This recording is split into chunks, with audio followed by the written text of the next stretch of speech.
Student, आज से हम नया चैप्टर शुरू करने जा रहे हैं। व्यावसायिक संगठनों के स्वरूप, फॉर्म्स ऑफ बिजनेस ऑर्गेनाइजेशन। तो इसमें मैं आपको रोज़ दो दो प्रश्न समझाते जाऊंगी। प्रश्न को आप नोट करेंगे और उसका आंसर उसी हिसाब से नोट्स तैयार करेंगे। उम्मीद है कि आप लोग फर्स्ट चैप्टर का जो नोट्स है वो भी कॉपी में तैयार करते जा रहे होंगे। आपने फर्स्ट चैप्टर का नोट तैयार किया है कि नहीं, इसकी जानकारी आप मुझे व्हाट्सएप में यस और नो के माध्यम से देंगे। तो सबसे पहले बच्चों, व्यावसायिक संगठन के स्वरूप जो है, इसमें एकाकी व्यापार क्या होता है। एकाकी व्यापार नाम से स्पष्ट है, एक व्यक्ति के द्वारा किया जाने वाला व्यापार को ही हम कहेंगे एकाकी व्यापार। इसका जो जन्म है वो प्राचीन समय से ही हो गया है। एकाकी व्यापार की कुछ विद्वानों ने अलग अलग परिभाषाएं भी दी हैं, जिसमें आपका डॉक्टर चार्ल्स डब्ल्यू गस्टनबर्ग के अनुसार एकाकी व्यापार वह व्यापार है जो एक व्यक्ति के द्वारा प्रारंभ किया जाता है। वही व्यक्ति व्यापार के कार्य, संचालन एवं लाभ हानि उत्तरदायी होता है। नाम से स्पष्ट है, एकाकी व्यापार मतलब एक ही व्यक्ति के द्वारा किया जाने वाला व्यापार। एकाकी व्यापार की कुछ विशेषताएं हैं, जिसमें पहला है एकाकी स्वामित्व। एकाकी स्वामित्व, ये जो एकाकी व्यापार होता है, इसमें एक ही व्यक्ति का पूर्ण रूप से स्वामित्व होता है। व्यवसाय की पूंजी, साधन और अन्य संपत्तियों पर उसी का अधिकार होता है। असीमित दायित्व, अनलिमिटेड लायबिलिटीज, ये बहुत ही महत्वपूर्ण बिंदु है। असीमित दायित्व का मतलब होता है कि एकाकी व्यापारी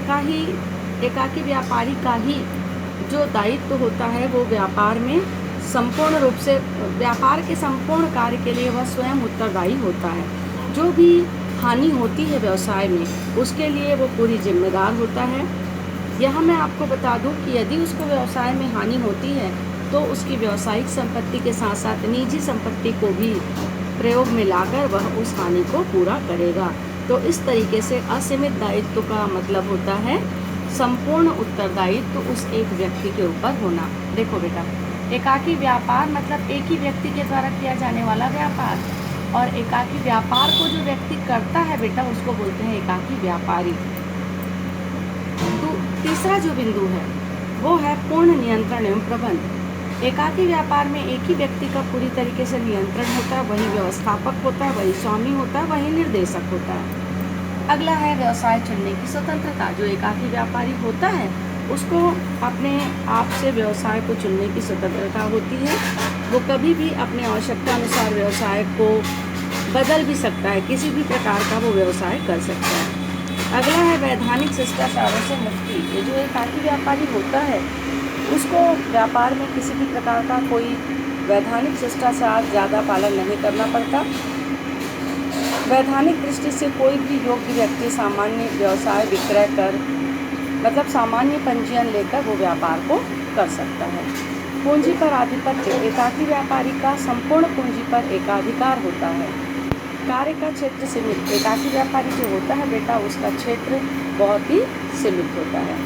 अगला है व्यवसाय प्रारंभ करने और अंत करने में सुविधा। जो एकाकी व्यापारी होता है वो आसानी से अपने व्यापार को प्रारंभ भी कर सकता है और कभी भी चाहे तो व्यवसाय को बंद भी कर सकता है।